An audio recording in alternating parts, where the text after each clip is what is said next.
This isn't reality. This is marketing a mythical longevity pill. Dan Buettner trademarked Blue Zones in 2005. In 2020, the Seventh-day Adventist Church bought the Blue Zones franchise from Dan Buettner. The Blue Zones franchise is very profitable. You think about all the books that they've sold. They've now got supermarket frozen meals. In fact, you can get a Korean mixed bowl, which Korea's not even in the Blue Zones. I saw documentation in 2018 that it was going to cost a community $6.5 million to become Blue Zone accredited. He's recently been to visit the King in the UK about the idea of taking this Blue Zones franchise to the UK. The Seventh-day Adventist health reform message is sweeping across the United States and embedding itself into the very fabric of your society. This longevity is so many factors, but there's no way it was a plant-based diet. The 95 to 100% plant-based diet has been what Dan Buettner said all the way along. There's no way any of those traditional Blue Zones are like that. The Blue Zones longevity pill that we've been sold is the diet of Loma Linda.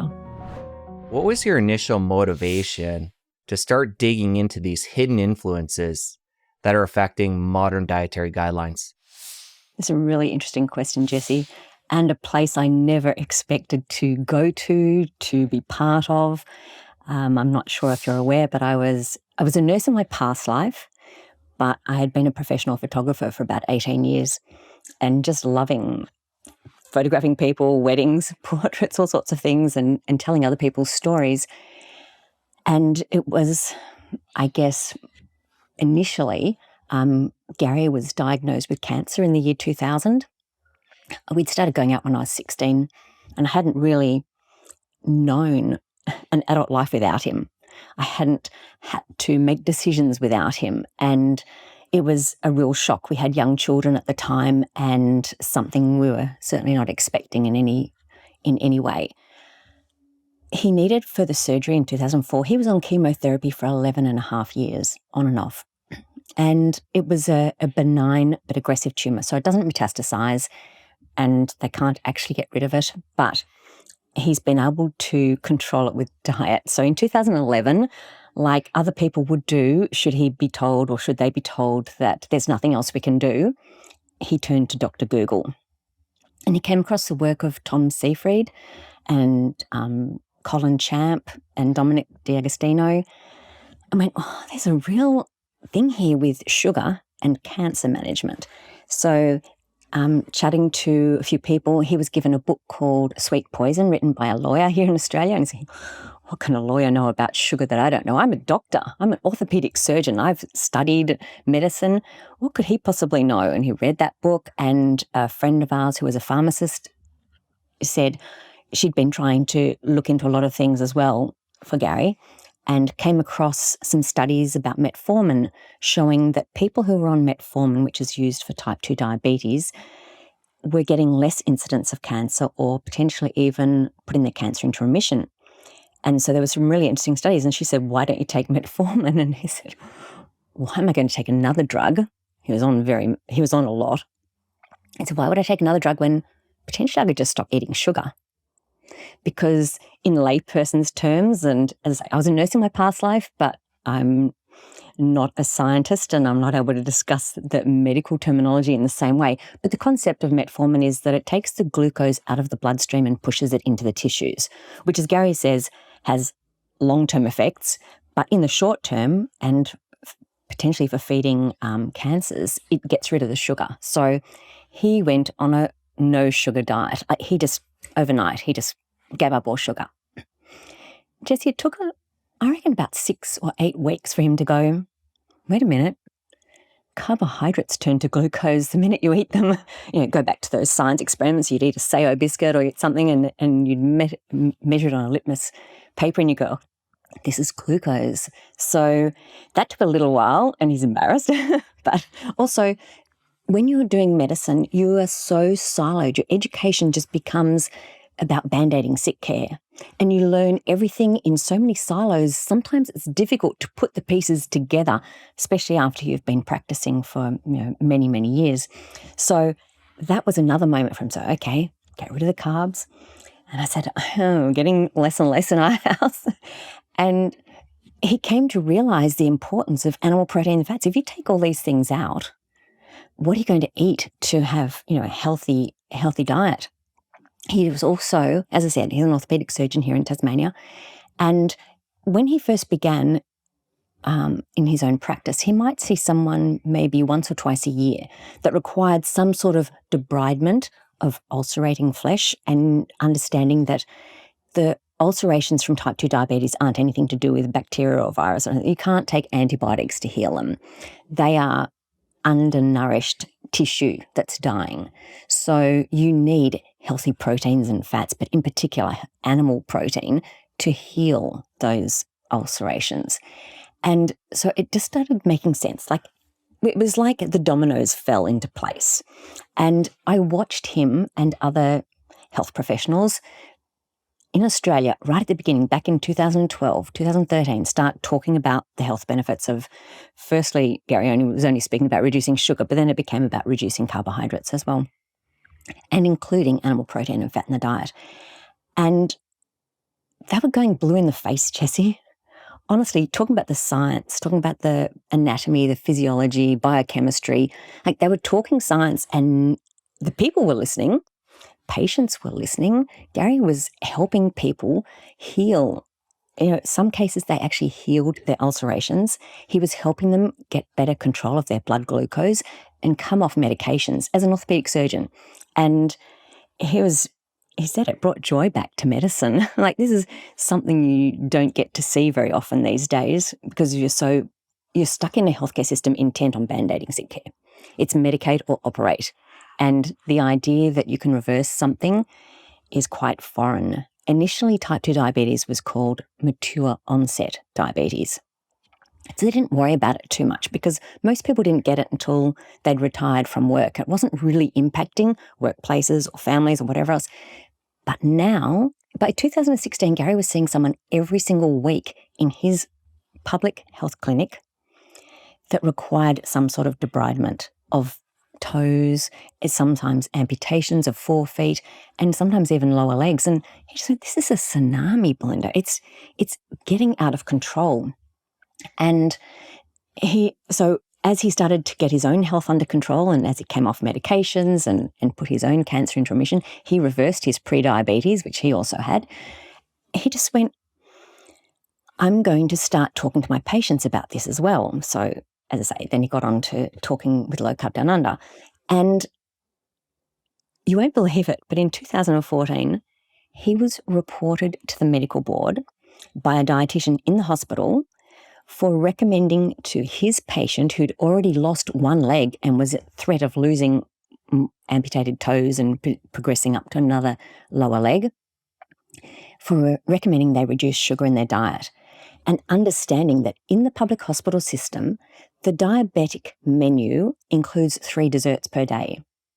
So back in the 80s, when Gary first started as a doctor and I was nursing, they actually had a diabetic menu, a diabetic card above people's head if they had type 2 diabetes, which was, again, only in the geriatric ward at the time. And so these people were on a low sugar diet. And for some reason, in the late 1880s, they decided insulin was more important. It was better to over-carb people to keep that insulin level at because they were more worried about people getting into a low, a hypo. And suddenly here we are in 2016 with people having 3 desserts per day. They could have normal ice cream. And Gary's just gone, my patient's blood glucose is out of control. This is costing the system, because people have to check their blood glucose, then they have to call a doctor, they have to medicate them, they've got to keep checking that they didn't go too low. It's just such a waste of time when we could potentially reduce their sugar and stabilize their blood glucose in hospital to teach them how to be healthier. So he was reported to the medical board. And when he received the notification, and it said it was purely because he'd recommended to this patient in front of a dietitian that they reduce sugar, we both looked at each other and went, they're going to throw this out. This is ridiculous. But no, they didn't. They spent 2.5 years investigating him, Jessie. And at the end of 2.5 years, he became the only medical doctor in the world, I believe, that was silenced from talking about nutrition. The determination said, even if LCHF becomes accepted best practice, you can never talk about it. So he was still allowed to operate. He just couldn't open his mouth.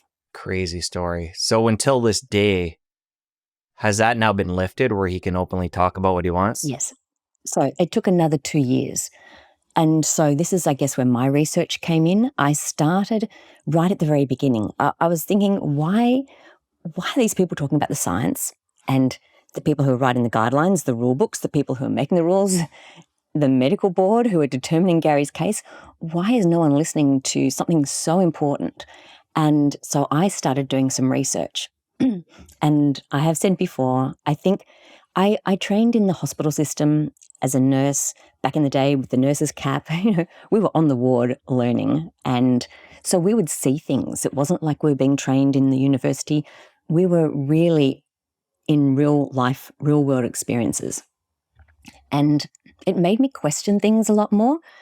I hadn't learned how to silo research. I hadn't learned how to do it academically. So when things didn't make sense to me, I just went where my instincts took me. And originally I thought that the medical expert who was brought in to determine Gary's case. So normally if you are reported to the medical board, it is someone within your area of specialty and within your location that would be saying, so we live in Launceston in the northern part of Tasmania in Australia, right down the very bottom. It would normally be someone maybe in Hobart or even on the mainland as an orthopaedic surgeon who would say, do you think it's okay to recommend people reduce sugar? I mean, he could recommend people reduce smoking because of the harmful effects of vasoconstriction on extremities when he was operating. He wasn't a respiratory physician. He could recommend people move more, exercise, do things, and he certainly wasn't an exercise physician, exercise person. And yet here he was talking about sugar and he was in trouble. So I looked into this expert witness and I actually wrote to him every email I could find. He was the biggest nutrition gun in Southeast Asia Pacific region. I thought, whoa, this is overreach. This is big. And he never replied to any of my emails. And so I guess it made me determined to think, well, what's this man hiding? And because Gary was talking about sugar, I thought, well, I bet he works for the sugar industry. So off I went down a few rabbit holes. And he didn't work for the sugar industry at all. He was working for the cereal industry. So my research over a 4.5-year period, because that's how long it took us to keep trying to demonstrate to the medical board that the expert witness was conflicted, markedly so. Do you know, even when we submitted information to them, they said they asked the expert witness if this was a conflict of interest, that he'd been working for this cereal industry in particular for 16 years, including the entire time he was determining Gary's case. And the expert witness said, no, it's not a conflict of interest. And the medical board came back to us and said, we believe him, not you. I was like, are you serious? Like, really? So it took us another 2 years, but we were able to go to the National Health Ombudsman. Do you know Gary wasn't allowed to have a lawyer? We weren't allowed to go to a court of law. Like, it was a kangaroo, a star chamber investigation, unlike Tim Noakes in South Africa, which was a very public court of appeal. At exactly the same time, Tim and Gary were being investigated. So Gary's was all behind closed doors and no lawyer. It's like, what on earth? We honestly couldn't appeal. So we went to an ombudsman and they finally collected up all of our information and sent it to a different medical board, a different state, and they threw it out in a week. And in 2018, Gary received a formal apology from the medical board, not Tasmania, but from the national board. And so 4.5 years of stress, of loss of income, of loss of, I guess, the ability to walk into a workplace and feel like you were making a difference. He was bullied, he was harassed, like it goes on and on. But I'm so proud of him. He didn't back down. He stayed there and he refused to be silenced by the medical board. He kept talking to his patients because he just said, I'd rather lose my medical license than create more harm. And finally exonerated in 2018, 4.5 years, Jessie. It was amazing.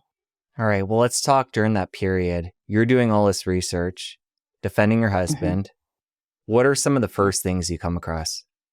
Well, the first thing I came across, again, as I said, was this expert witness working for the cereal industry. And he was working for a company called Sanitarium here in Australia. And I just, in the back of my head, because I used to live in Sydney, and I thought, isn't that owned by a church? Isn't that owned by the Seventh-day Adventist Church? Which seemed unusual. It just came into my head. And as I say, the Seventh-day Adventist Church here in Australia has a very small physical footprint. They have one university, which was a college back in 2016, but it's now got university status. They have one major food industry called Sanitarium, and it exports food to 30 different countries. So it's a big, big player in this sphere, and I didn't realise how big it was in Australia. Aussie kids are Weet-Bix kids. And that's the slogan. Like, we all believe Sanitarium is the health and wellness company. It's been indoctrinated into our psyche for decades and decades. So they have one major hospital in New South Wales and Sydney and a few satellite hospitals in New South Wales. But otherwise, that's it. They have churches, obviously, and schools. But those three in the whole of Australia, it's very, very small. So not a lot of people really think about the church. And certainly I hadn't really given a lot of thought, except I think I did also remember that they serve a vegetarian diet at the hospital, but it was only because I lived in Sydney and not too far away from there that I was aware of it. Someone in Tasmania may not know anything about it at all normally. So that triggered a few questions, but I just kept looking into this expert witness and understanding that, I came to understand that his wife was spearheading research for a group called ILSI, the International Life Sciences Institute, which was founded by the vice president of Coca-Cola back in 1978, Alex Malaspina. It's like, whoa, and if you look at ILSI at the time, and the US Right to Know have done a big expose on them, that they really are just food and pharmaceutical industries, biotech and chemical industries. They also started with tobacco industries as part of it. So I believe their mission is to minimize the harms of sugar. And more and more as I came to understand things, Jessie, and there's so many different paths we can go down, but I came to understand the minimization of the harms of sugar was very important to food and pharmaceutical chemical industries, and they wanted to blame animal proteins and fats for high cholesterol, for this, for that, for everything all through climate change. So I thought Gary was just in trouble for talking about sugar, but he was in just as much trouble for talking about animal proteins and fats, and we'll come to that. But it was, so understanding him, then I uncovered that he was the patron for lifestyle medicine, which took me down another whole rabbit hole, and we'll definitely talk about that during our talk this morning. But the cereal industry really cemented everything when I uncovered some documentation online, and it must have been leaked or put there somehow because I don't know how to hack into things. I'm not that technical. And this documentation I uncovered stated that Gary was targeted for active defence by a group called the Australian Breakfast Cereal Manufacturers Forum at the time. And this group was Kellogg's, Nestle, Sanitarium, and a group called Freedom Foods, which is another Australian company. They were meeting every couple of months to determine marketing strategies to promote cereal. Cereal for brekkie was their hashtag. And they were also determining what was harming their cereal sales. And they were talking about low-carb advocates. Gary was the only medical doctor named. And they were paying, this group, the Australian Breakfast Cereal Manufacturers Forum, Trading as Cereal for Brekkie, were paying our Dietitians Association of Australia $23,000 per year to use their members. And this concept, Jessie, is really important because I don't believe dietitians necessarily had any idea that their parent body, who accredits them and educates them, but also regulates them, was in bed with cereal for brekkie. And so when this dietitian here in Launceston reported Gary, that would have been part of this messaging to dietitians. We need to stop doctors overstepping. Gary was targeted specifically, and talking about the harms of sugar when here's cereal for brekkie, minimising the harms of sugar. We need to be eating cereal, and if it's a bit bland, we need to add sugar. Like, that's more important that we're eating fiber, and if sugar comes along for the ride, that's okay. And animal proteins and fats are what we're going to blame. I love this idea from Wicked, where Glinda tells Elphaba, we need something to be good so something else can be bad. And that's what it is in nutrition science. We have to blame something so something else can be good. We have to blame saturated animal fats so olive oil can be good. Yeah, it's a really interesting space. So did that answer your question? That was great. My next question, what do you think their big goal with all this was? Obviously, they wanted to silence Gary not speaking this to other patients, but do you think the bigger goal was to set a precedent for other doctors, see what was going on here, and silence them? Yes, it was very big. It was, Gary made front page headlines, a doctor being silenced. It was absolutely sending a message. And in medicine, again, because they've been siloed and guidelines, which have actually become strict rule books, and honestly, so many of them have been created by the pharmaceutical industry, but also the food industry. These guidelines keep doctors, I guess, in a roadmap of medicating and band-aiding sick care, and there is fear of regulation. And after you've spent all that time studying medicine and then potentially studying a specialty like Gary in orthopedic surgery, the fear of losing your medical license, the fear of practicing outside these guidelines, which is pretty big, not only because of regulation, but because you actually think you might harm somebody. Like, we've been indoctrinated. Healthcare professionals have been indoctrinated that if you don't give this, someone's going to get that.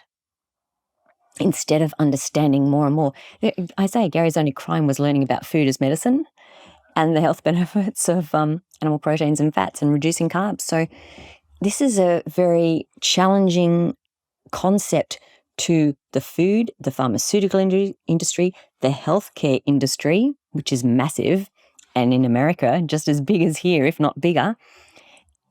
This is a real threat. And even though I don't believe all of these people have gone into this space to do harm, I think a lot of people have gone into it, again, with this fear that if we don't create some sort of medicine, if we don't create these guidelines, if we don't do this, people are going to be harmed, without actually starting to step back and realize there are other ways we can improve people's health and metabolic health, because we have very little communicable disease anymore. It's non-communicable disease now, Jessie. And the idea that what we eat is impacting our metabolic health is huge. And pharma's going to go out of business. Well, what you just said there is the main point I try and get across with all these shows. The connection between food and metabolic health, and how that's the root of so much of the disease going on today. Yes, it really is. And again, Gary was totally believing. He actually put up a post, I think in about 2015, 2 hands up, social media, and said, "I'm sorry." And he was going through all of that grief that Elizabeth Kubler-Ross writes about.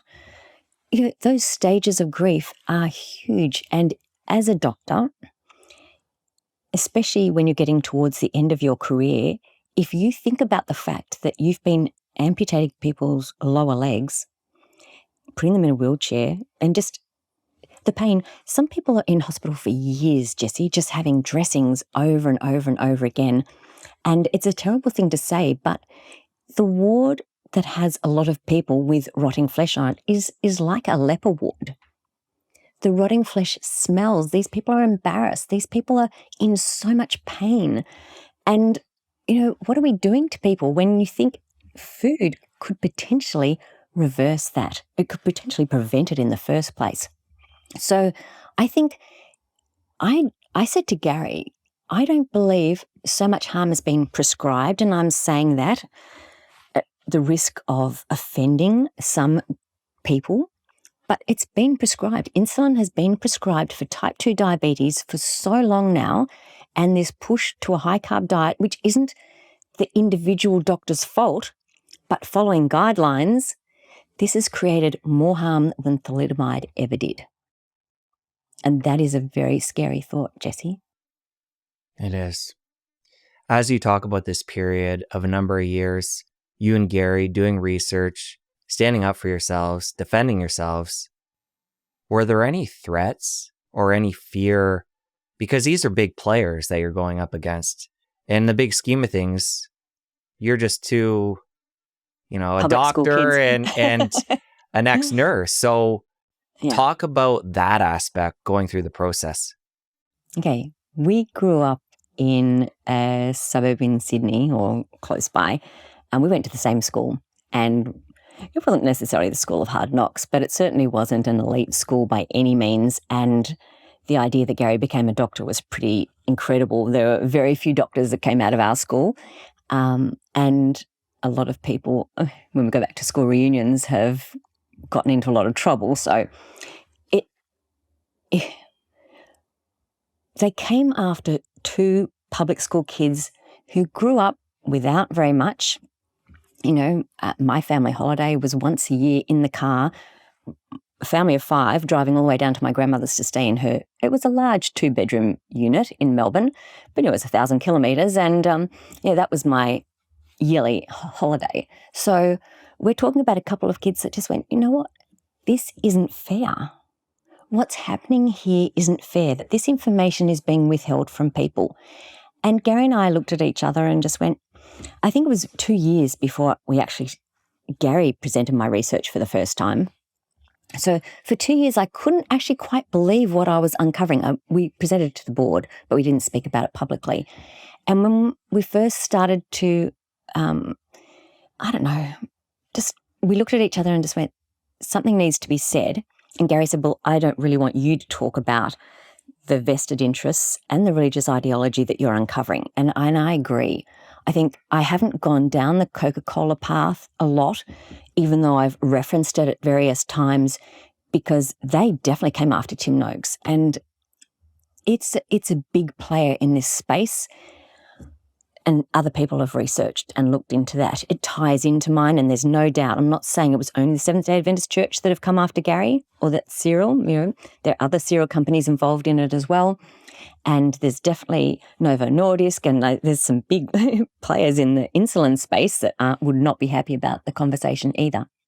And as I say, Ilse and lifestyle medicine. But I've really focused in on the Seventh-day Adventist Church because it was so unexpected. It was so, I don't know, it challenged everything. And I think I'd grown up as a Christian, and the idea that I would talk about a church potentially causing harm really challenged a lot of my beliefs. And I didn't want to hurt people, because I don't believe someone going to a Seventh-day Adventist church would understand that potentially the commercial arm of this church, and we're talking a corporate commercial arm of a church, a food industry that produces food and they profit from. In Australia, Sanitarium pays no tax on any of the food products or the corporate wellness programs, and they're the biggest corporate wellness program provider in Australia. They pay no tax on any of those products because they come under the church's basic religious charity umbrella. So I guess when Gary he went to CrossFit Games, he was invited by Greg Glassman at the time, and he spoke. Tim Noakes spoke as well, and he presented my research. And so a lot of people think it's his research because he was the first one to present it. But that took us 2 years.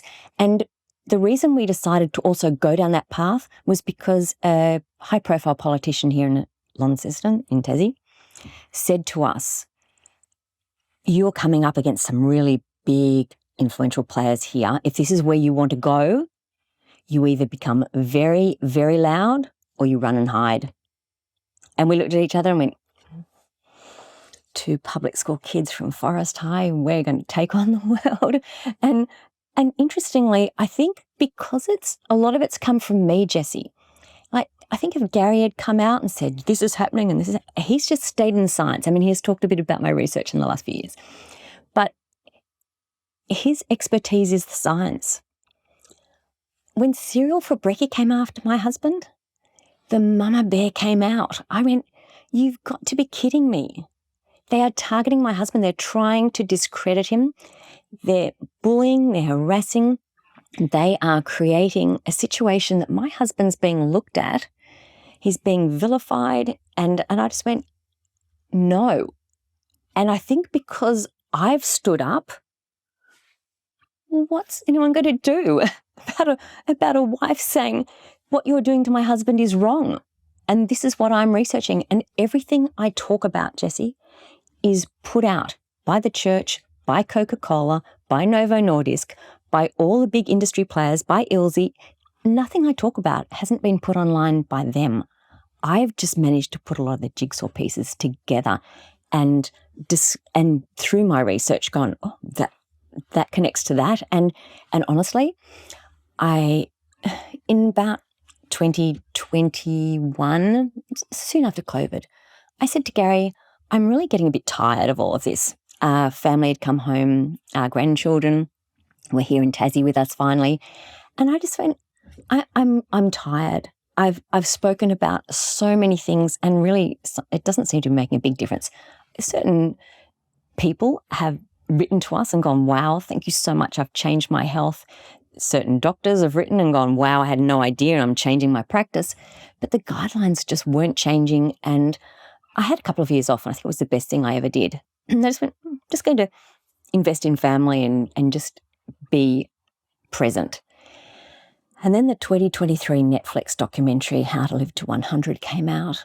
And I didn't actually know about it in 2023 because, as I say, I'd gone offline. It was our daughter's friend started saying, oh, we've got to go plant-based because of the blue zones. I went, how do you know about the blue zones? I started studying the blue zones in 2015 and looking at Sally Fallon Morell's work and Weston A. Price Foundation. And this is, a long time later, it's 10 years later, but from the blue zones first being identified as a trademarked blue zone in 2005, this is a long time ago. Why are you talking about it now? And she said, oh, there's a new documentary on, and I went, okay. So in 2024, I went looking at this documentary, the end of 2024, and since then I've gone, I'm back. But do you know, it's awesome because I have been studying for 10 years so many of the different, I guess, symbiotic relationships between so many groups out there, as I said again, demonizing animal protein and fat to minimize the harms of sugar and cereals and plant-based foods. And understanding this connection, it's allowed me to just do the most beautiful deep dive into all of this space again with a new clarity. And there you go. But as you say, have we been targeted by anybody? No. And we actually thought we would, especially when we went to America. Gary was speaking in the heart of the, in Michigan, and where the Seventh-day Adventist Church was birthed, I guess. Certainly when it was incorporated, it started forming in 1843 as a remnant group, a little flock. But it was incorporated in 1863 and at Battle Creek, Michigan. And so we were speaking right near there and we were just going, oh, I don't know what's going to happen. The only time I've been contacted is by someone very high up in the American College of Lifestyle Medicine. And I had just released a very big blog post from a talk that I'd given in Spain. So we were still in Spain at the time that I was contacted by him. And he asked if he could speak to me. So I don't know what the time difference was in America to Spain, but it was late in Spain. I don't know what time it was there. But anyway, he called me. And he, again, which is what I truly believe, that there's a lot of good people in all of these spaces. So I'm not attacking individuals. I do mention individuals sometimes because they have a lot of influence, and their influence I'm concerned about. But I'm not saying they're still not good people and they don't have either, a financial or a religious belief. And a religious belief is very different, Jessie. When you think you are protecting something or your salvation, it comes very differently. It comes packaged differently to a financial incentive. but it's still very powerful. And he asked me to take down my blog post, and I asked him what area of it was worrying him. And I had copied word for word from a newspaper article, something that was written about him. And so I've never met him. I was just purely copying this newspaper article. And he said he didn't like the way that they had described him. And I thought that was very fair. And I offered to take that part out of my post. And so we had said we'd try and catch up, because I think it was 2019. And we said we'd try and catch up. He was coming to Australia. And then, of course, COVID came and we never had the opportunity. But that is the only time I've been contacted by anybody in this space. Mind you, Gary was targeted for years. And so behind the scenes, he was targeted massively, but face-to-face, no. I think at this point, we've been touching on the church and the sanitarium over in Australia. You mentioned Battle Creek, Michigan, 1800s. Let's set the foundation, what the church is, the early beginnings, and tell that story. Okay. The early beginnings of the Seventh-day Adventist Church, which I guess my research started out as trying to defend my husband, trying to clear his name, all sorts of things. But the history is fascinating, Jessie. The history of dietetics, the history of the church, the history going back in time. It's not just the Seventh-day Adventist Church, but so many religions determine what people eat, when they eat, and why. And so that's also important. I've done a deep dive into a whole lot, and we'll get into part of that when I do a discussion on the blue zones coming up. But in particular, Seventh-day Adventist Church, because they came after my husband, I looked into their belief system. Why are they so pro-plants? If you look at the sanitarium here in Australia, it's the Health and Wellbeing Company. It's got wheat everywhere. All they talk about is, they say vegetarian. I would almost argue that and say it's vegan. They're promoting a vegan diet. They produce foods to take the place of flesh, meat, eggs, milk, and butter. So that sounds vegan to me. Anyway, I did a deep dive. I went right back, and originally I came across a work by a guy called Rhys Southern, and his website was Let Them Eat Meat. And he had specifically looked into the Seventh-day Adventist Church's influence on the American Dietetic Association, going right back to its founding, well, not to its founding, but back to when they started the vegetarian position papers. And so I thought, well, if they're that involved in the American Dietetic Association and dietary guidelines in America and pushing this plant-biased message, because I certainly looked at and I know recently the American dietary guidelines have flipped, but for the last 10 years I've been speaking, they have been a plate that didn't even mention meat. And in Australia, there's one piece of steak and maybe it's just a lamb cutlet, I think, and a little bit of milk and one egg or two eggs. And the rest is pretty much carbohydrates and fruit and vegetables and whatever else. So you have to send out a search and rescue party, Gary says, to find the meat and dairy on our plate. And I don't know if we'll change, unfortunately. I'm really hoping we'll be like you. But I was thinking, why are they pushing plants so much? Sanitarium Health and Wellbeing Company. Because they make plant milks, they make alternative meats, they make all of those things.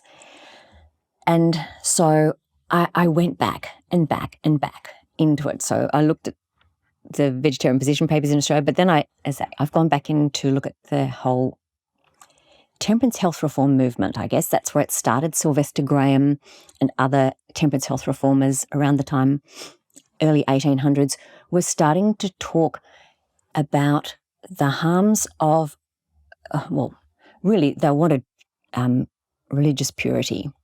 They wanted people to have, to drop stimulants, which included tobacco and alcohol.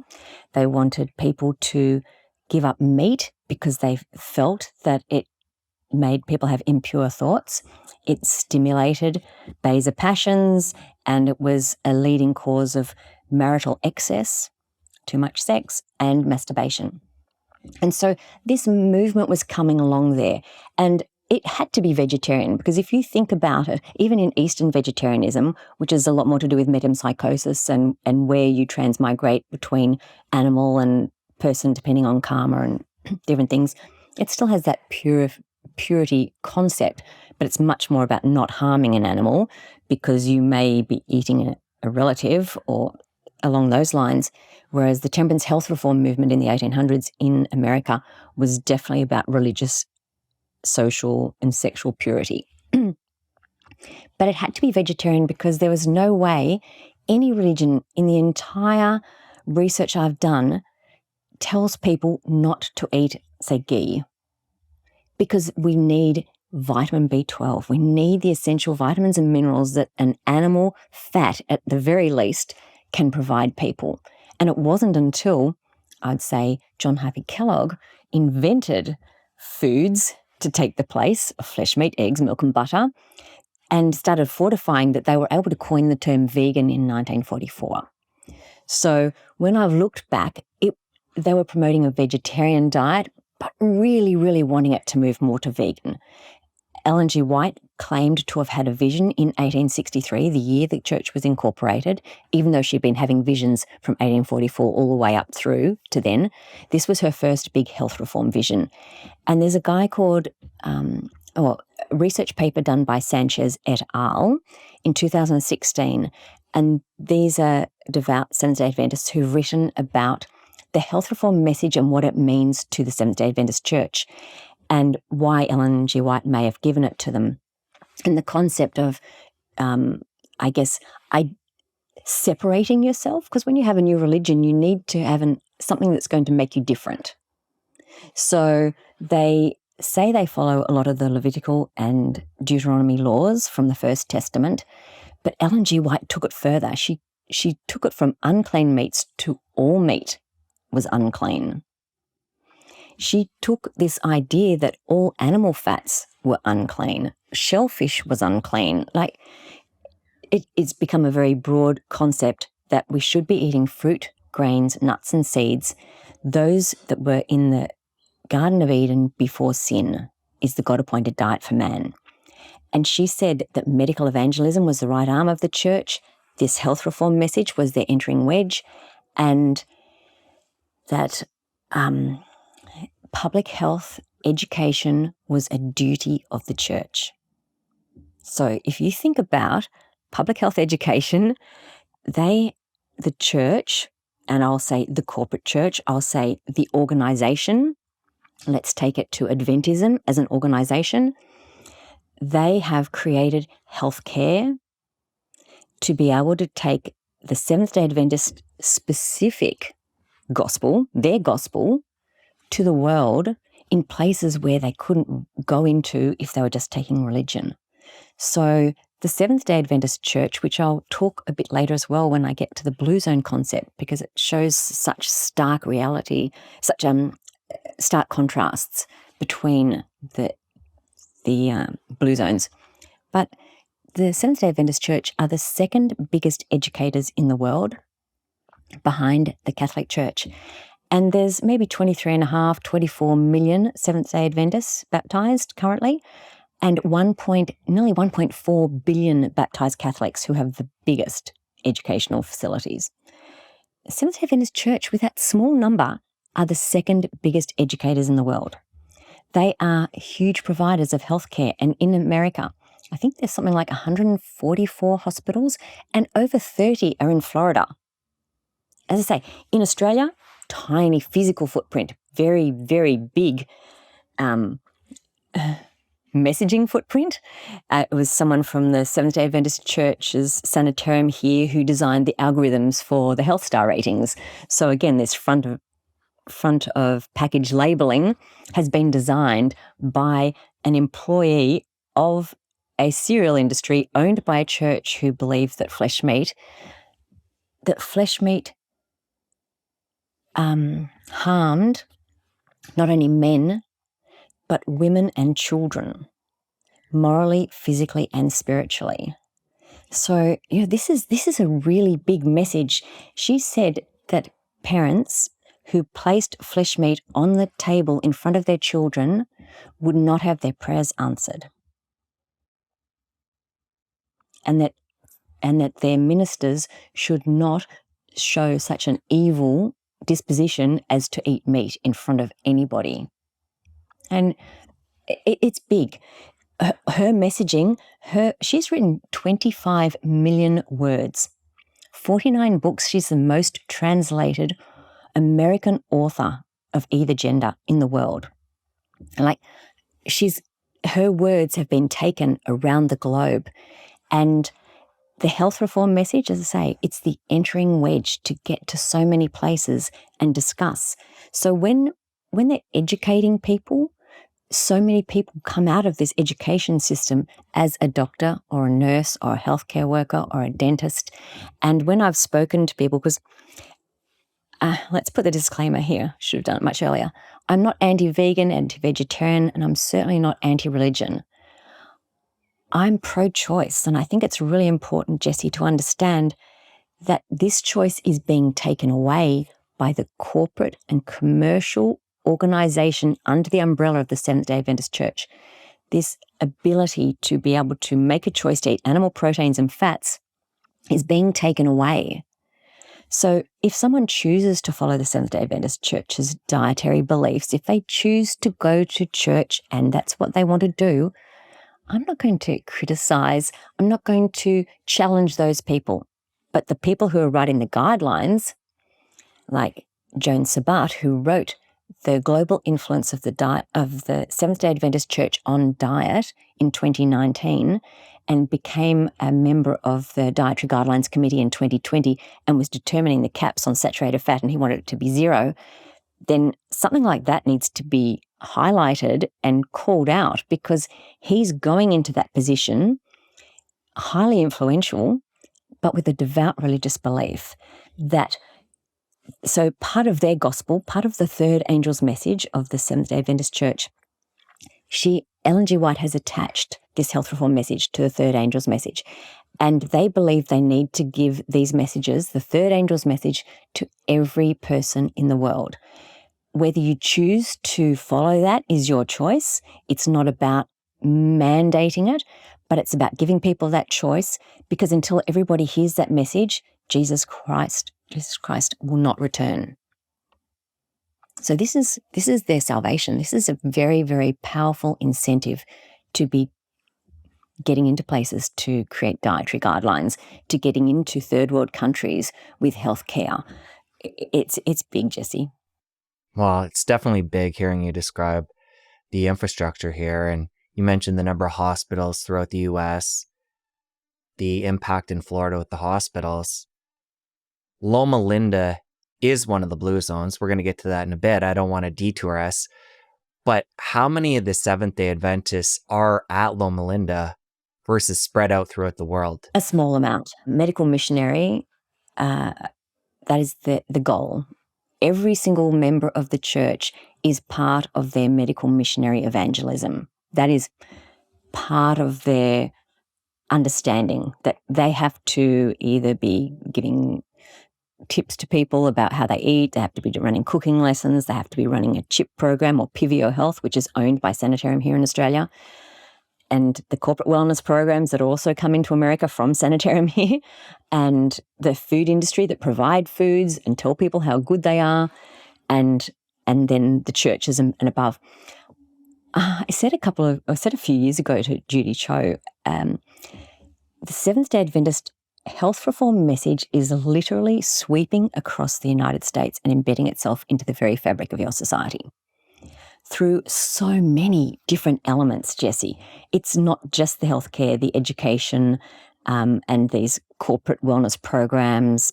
It's through medical clinics. It's through every healthcare professional who has been trained in that system. But it's also coming from higher up in governments. It's coming from policy that has been influenced by the church. It's coming from lifestyle medicine.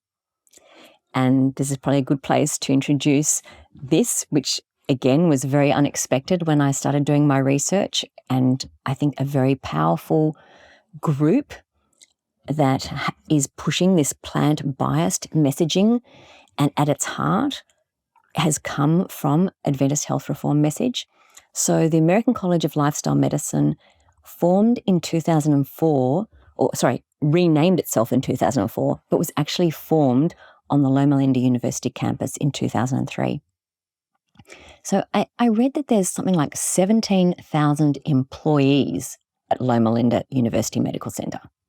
So it's a big structure. So put that into perspective, that's how many people are actually just working there. And there's a lot of affluent retirees who go there to retire. And I'd say that is part of their claim of health and longevity. They're not necessarily people who grew up there or who were born in that space. They've moved there for work or to retire. But so the American College of Lifestyle Medicine was founded on that university campus, and all of the original board members, obviously, and members were devout Seventh-day Adventists, which makes sense. It was the Christian Association of Lifestyle Medicine. In 2004, it became the American College of Lifestyle Medicine, and Walter Willett from Harvard joined the advisory board, as did there's a whole lot of vegan promoting people. Walter Willett was definitely there from 2004, and he was still on the board in 2020. I have not been able to find him on there since then, but he was definitely still there in 2020. So we're talking about a group of people who were aligned with their messaging again. So Walter Willett is at Harvard University, the School of Public Health, which was previously chaired by Fred Stair. Now, I think the symbiotic relationship between Harvard University and the College of Medical Evangelists, which was what Loma Linda was originally called, Loma Linda University, it was called the College of Medical Evangelists. Their symbiotic relationship began in 1948 when a guy called Mervyn Harding was wanting to prove, not disprove, divine inspiration by Ellen G. White and show that a vegetarian diet could be maintained and could be healthy.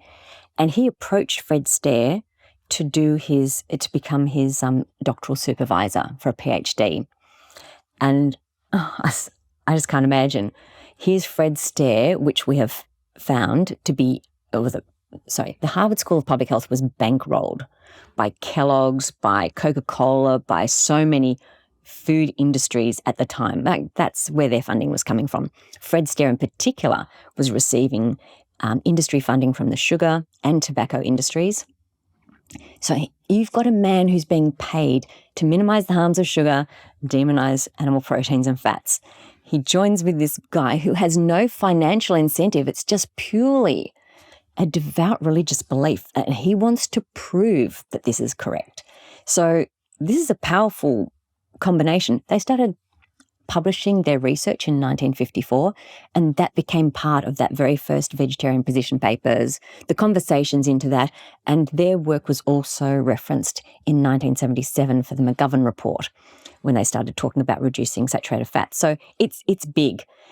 But now you've got Walter Willett, who's also joined with the American College of Lifestyle Medicine on Loma Linda. I do think that symbiotic relationship began in 1948 and it never stopped, because Walter Willett even talks in a research paper about Mervyn Harding and Fred Stair working together. So Walter Willett has joined, and you've got other plant-based people who have joined. And it was, if I got onto the Wayback Archive machine, and it's a fascinating place. I'm not sure if you or your audience are aware of it, but it captures websites at various stages since about 2000. And when there's a lot of activity on a website, it gets a lot of captures. But when it's fairly stagnant, there's very little that happens.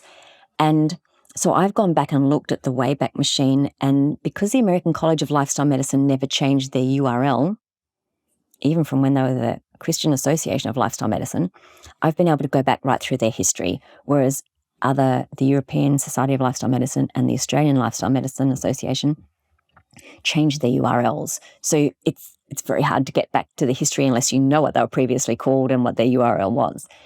The American went right way back, so it was easy for me to have a look. And there was very little activity in that space until 2010, when a guy called Stephen Blair joined the advisory board. It wasn't that there was nothing, but it wasn't big.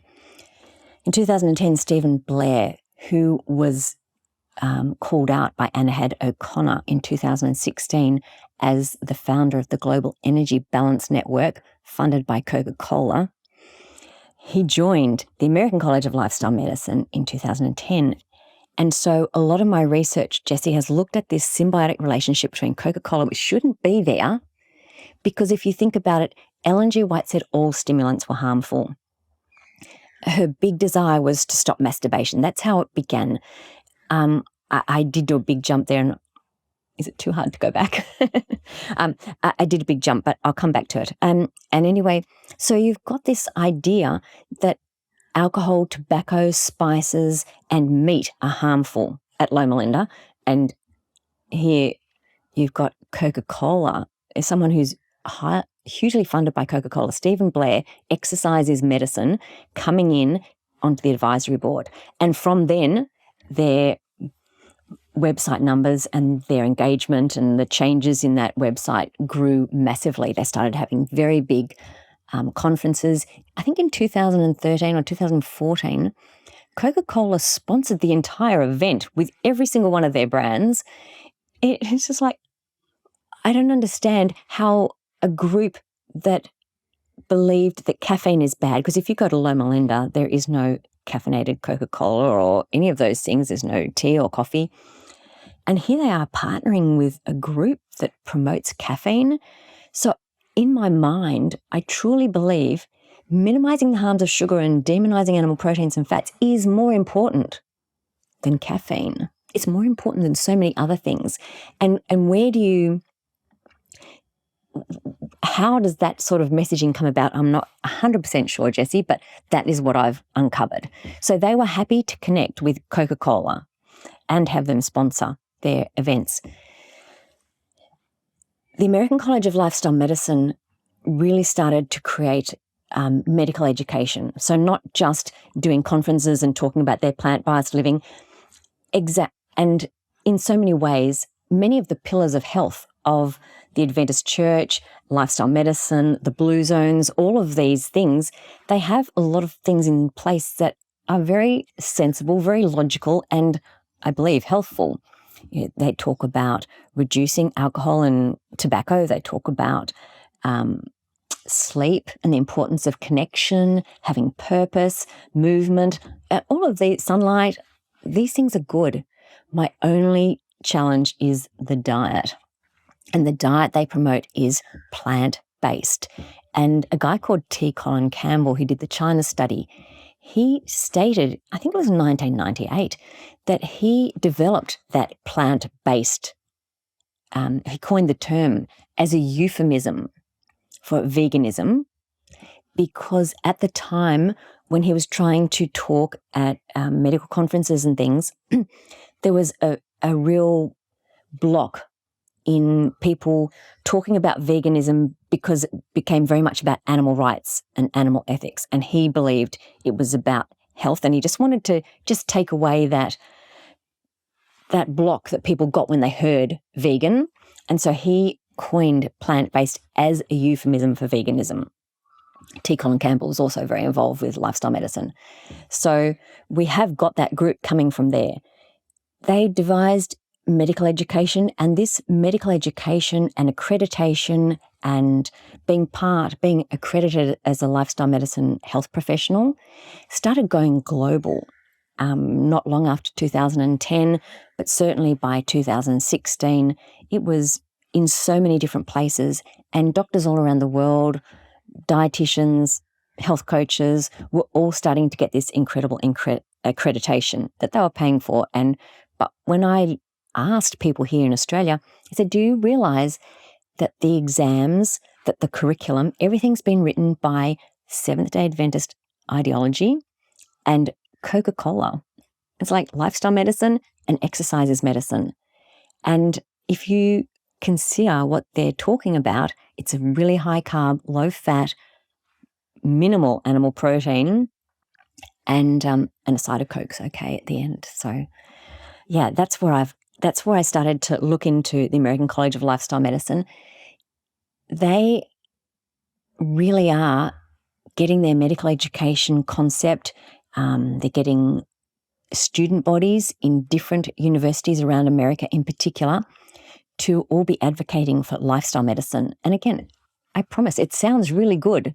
And even the concept of a plant-based diet, it's starting to become a bit like, saturated fat causes cholesterol. It's being embedded into our psyche that this is just what it should be, even though we know that dietary fat, which Ansel Keys ended up saying, dietary fat has no correlation on cholesterol.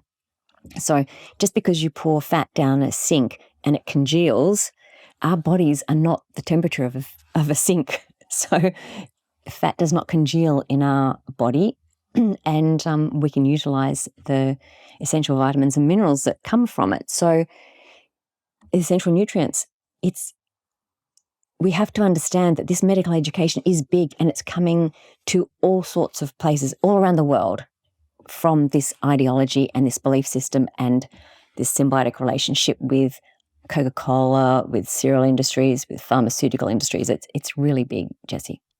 Before we get to Blue Zones, I want to make sure we really hash out the history here of the church.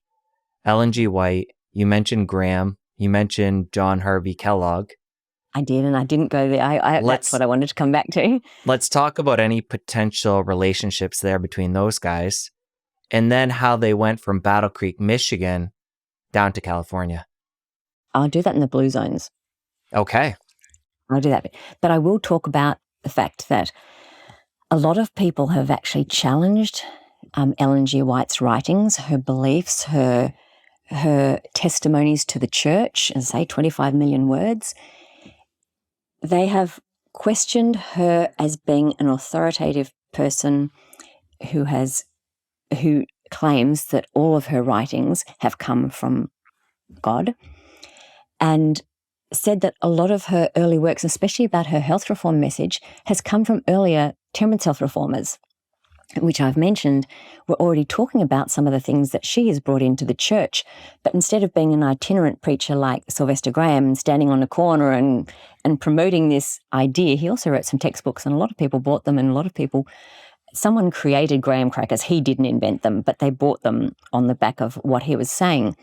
And whereas she took this into a doctrine in the church, of the Seventh-day Adventist church, and said that, so when they've said that some of her work has plagiarized other people's, the church has come around to understand that they can't actually say some of it wasn't plagiarized, because there are word for word or slight alterations between quite a few health reformers at the time in her writings. But they say she's been spiritually gifted writing. So God told her which parts of these other messages were the important parts to put into her writings, which is an interesting space.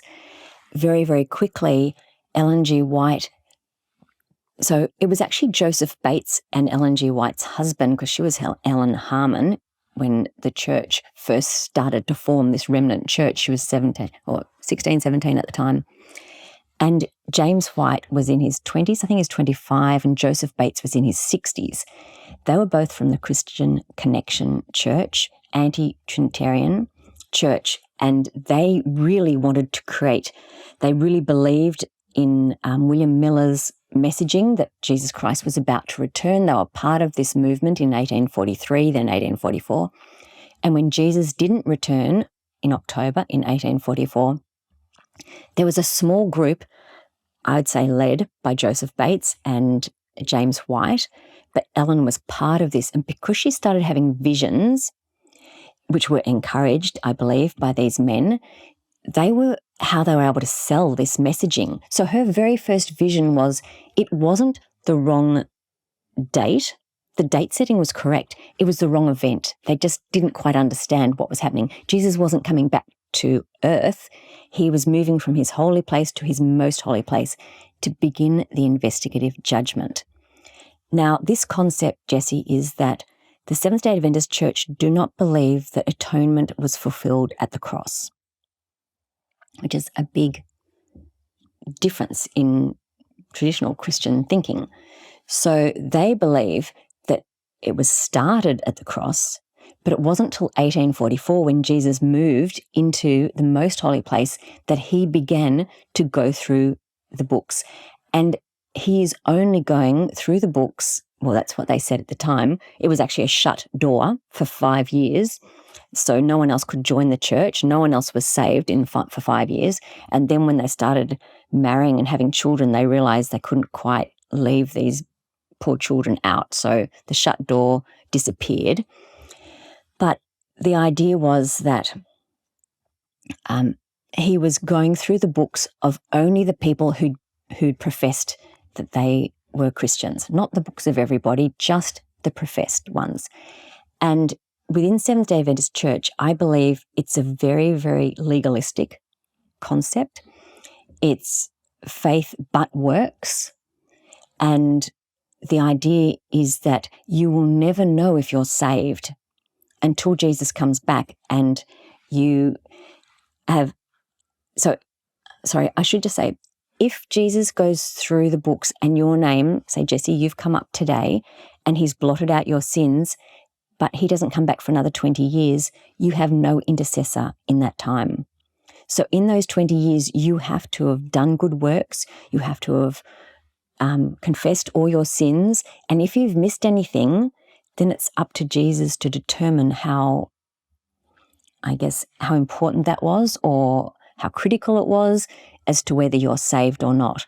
So it's an apocalyptic church and these people do not actually know if they're saved. So it's concerning. And this is part of the idea why this health evangelism is so important to them, because they consider Jesus the great physician and they're doing his commission. They're completing his work on earth. Even though Jesus created miracles, they are physically helping people health-wise. So that's a distinguishing part. Ellen also told from visions that she was taken by her angel to other planets, and she met other beings on other planets that had the face of Jesus. And when she asked them why they were so perfect, because this is again very much a concept within Adventism of spiritual perfection, and she asked them why they were perfect, and they said that they had never taken from the tree of knowledge, the fruit, the forbidden fruit, and they were watching what was playing out on earth because they were seeing if God's law was fair. And at the end of the world, when Jesus comes back, God has to be vindicated. We have to prove that it was right for God to allow us to sin and to make our choice as to whether we would stop. It's really quite, I think, very concerning for these people who are in this space, and maybe not everybody realizes how different that is to the concept of faith in Jesus alone is how you are saved. I wouldn't want to be in that system where I guess Martin Luther was calling that out so many, many years ago, and that's one of the very different spaces that the Seventh-day Adventist Church sit in. So as time went on, they got bigger and bigger, and John Harvey Kellogg's father was a Millerite, and then he became a Seventh-day Adventist, and he had a lot of money, so he invested for the church to move. Before then, they'd been itinerant preachers moving around. James and Ellen ended up getting married because it was considered inappropriate that she was a young girl traveling with these men, so they married.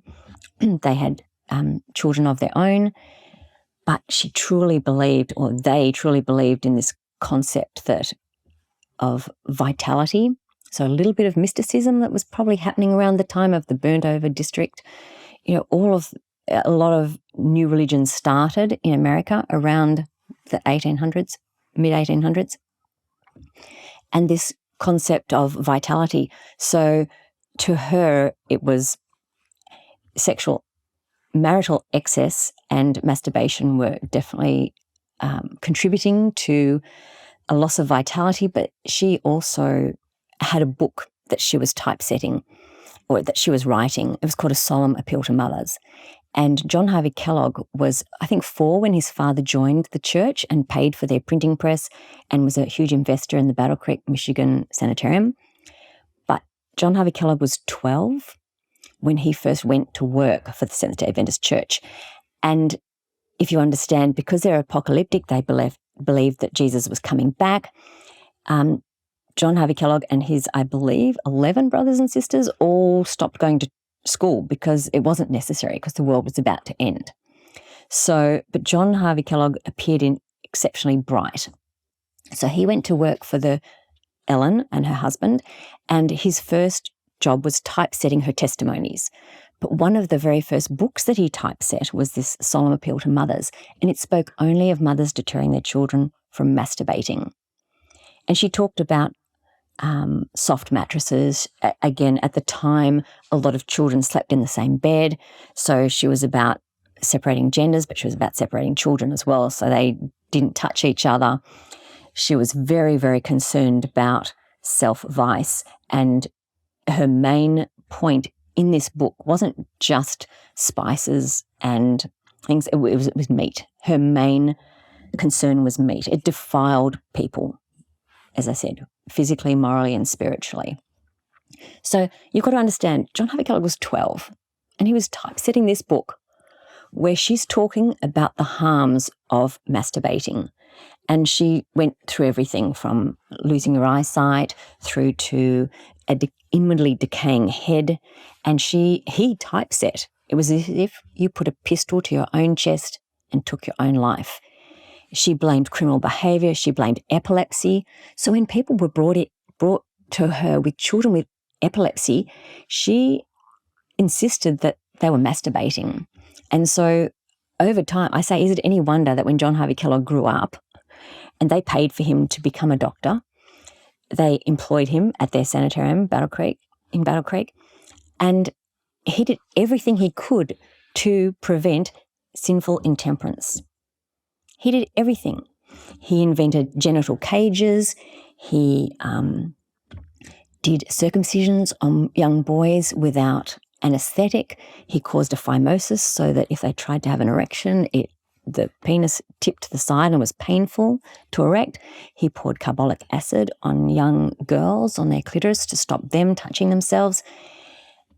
But he was indoctrinated in this since he was 12, Jessie. So in fairness, this was his worldview.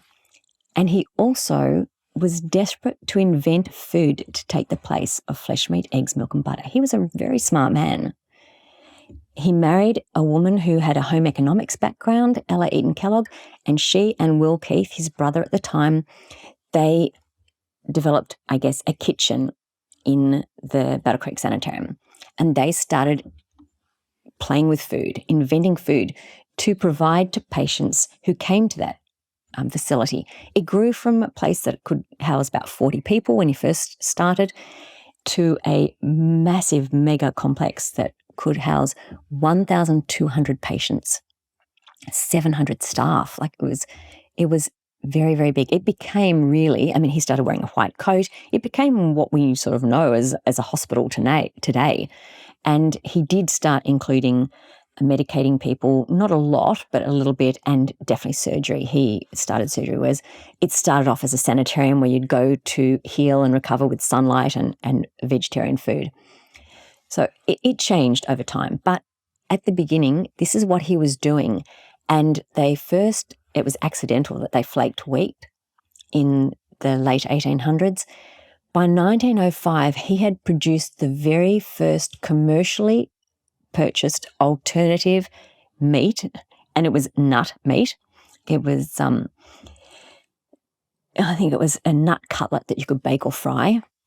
Then he produced, maybe that was in 1905. Anyway, then he produced protose, which was a gooey gelatinous legume-based log in a can that you could do things with. I did mention the American Dietetics Association and the formation. It was formed in 1917 by a woman called Lena Frances Cooper. She was one of the founders. She was John Harvey Kellogg's protege. And her first cookery book, every single recipe, you had to buy John Harvey Kellogg's inventions to be able to make them. So I say, not only did she start the American Dietetic Association, she was the very first industry dietitian. And that's how the American Dietetics Association started, with industry. So that's also interesting. But yes, so when you consider where we've come from, has that answered your question, or have I lost the track that was again? great. And I want to make sure we have time to go into the blue zones. Okay. And then at the end, we'll tie this back into Loma Linda in the church. Okay. So the blue zones. I was really, really excited to go into this space. And as I say, I'd started talking about it in 2019, having researched it for a few years. My big incentive at the time was the release of a pre-publication by a guy called Saul Newman. He was working in the Canberra University. He was an Australian working in Canberra. And he was challenging the birth certificates, the validation of the so-called blue zones. And he questioned whether they existed at all, purely based on birth certificates. And so I spoke about that in 2019, and I talked to Nina about it. He moved to the UK, and just in 2024, I noticed in America they started talking about his research and challenging. So it came out as a bigger news media article then. But I've really, really looked into it. And in fairness to Michel Poulla, the Belgian demographer who first identified with Giovanni Pes the blue zone in Sardinia, about 800 metres above sea level, they were trying to work out an area of extreme longevity that also had health. And they were using a blue highlighter pen. And it was such a small area that the blue zone revealed itself, which I think is just a great way of, where did this idea of a blue zone even come from? It was really just a blue zone, a blue highlighter pen. So his work, so Michel Poulla has put a lot of effort into how to validate ages. And he wasn't 100% sure when Giovanni Pes first said he had identified this area in 1999.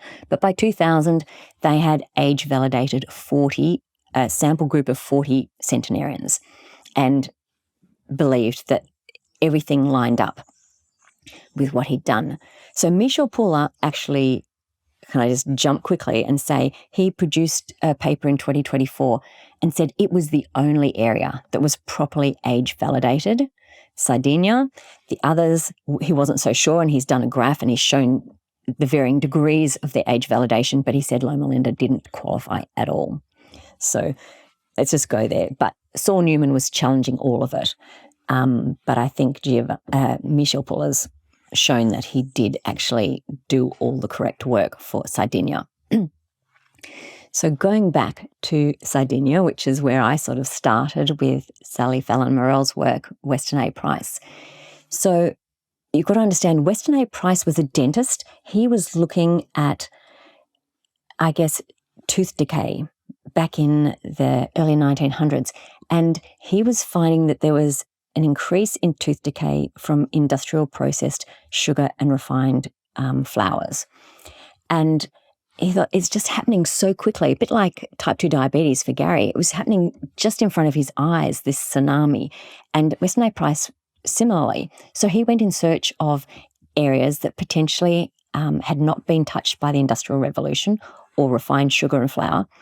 And he found isolated pockets, geographical isolated, self-sustaining pockets of people who had incredible jaws, strong teeth. They could get wisdom teeth without having to overcrowd, and negligible tooth decay. And his concept when he found these small pockets everywhere from the Inuit in Alaska through to Polynesian people, Australian Aborigines, people in Swiss, Gaelic, all sorts of people, really diverse diets, but all of them had vitamins A, D, and K2 within the food that they were eating. And he called it Activator X at the time because they hadn't described vitamin K2 particularly. But those elements were what he believed contributed to health and longevity.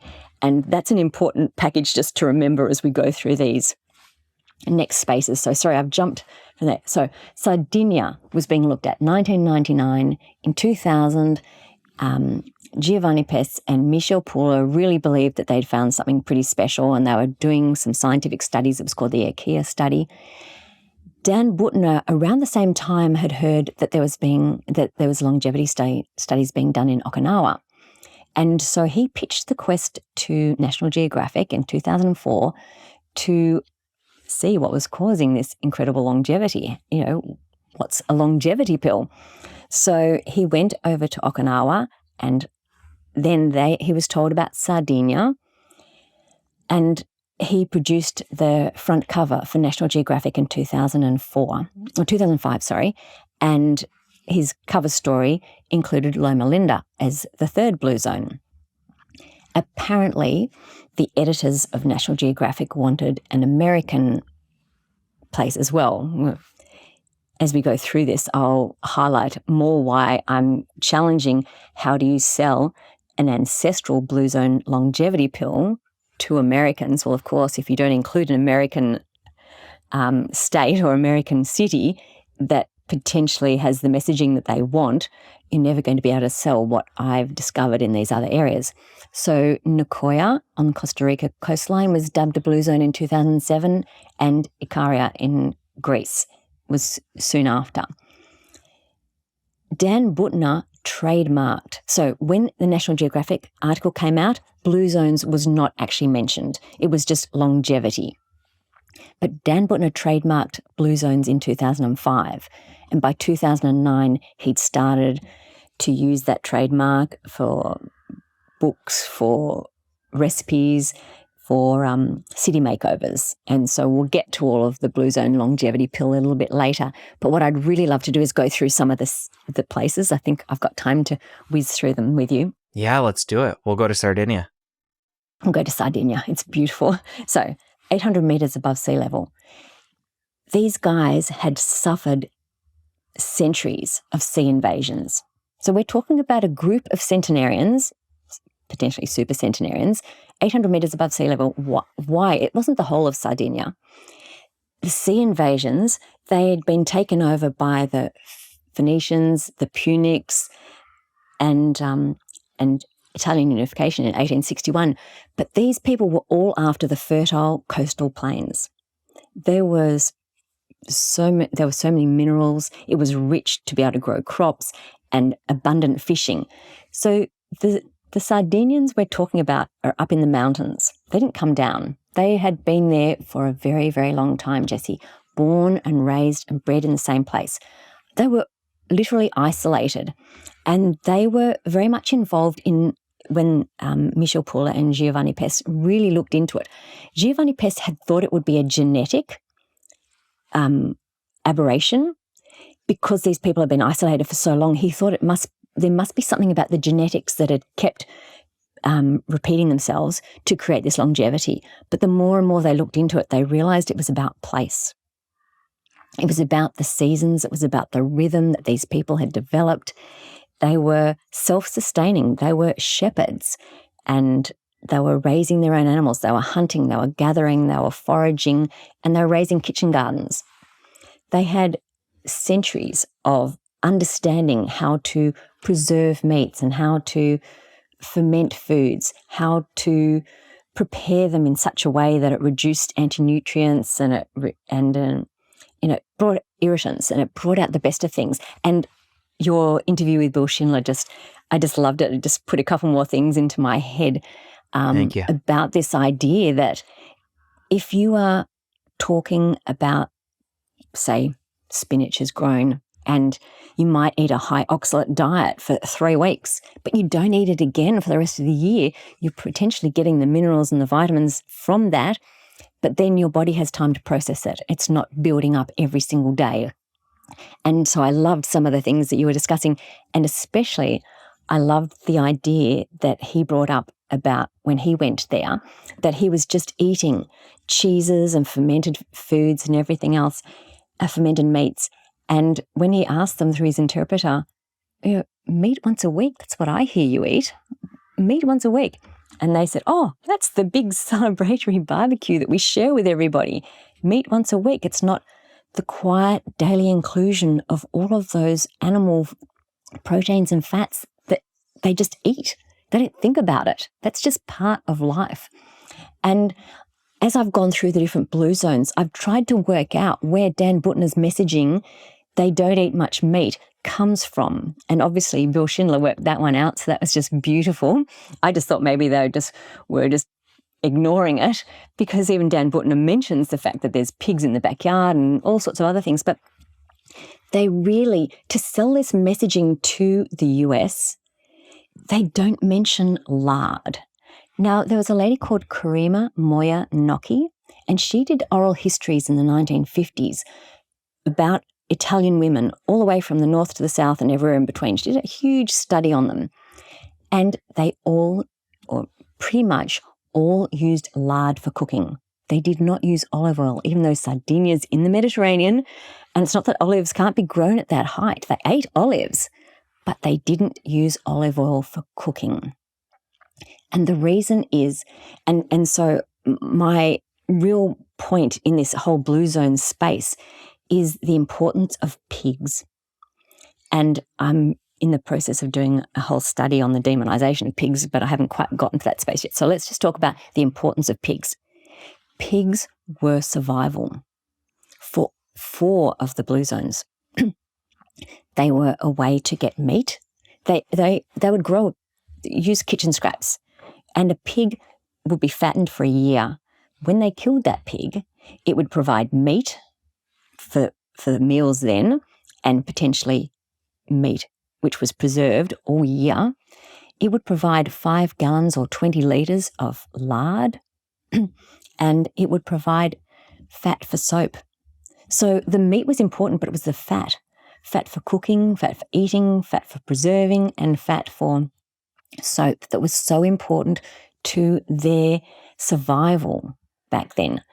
And so, yes, sheep was important for the milk, and so many other things were important in their lives, but pigs were truly a way of survival in this oral history that she has done. And we'll take that through to the other 4 ancestral blue zones. Just keep that in your mind. In my presentation in August that I just done in San Diego, I brought that slide up in each of them without actually mentioning it again. So just a little reminder.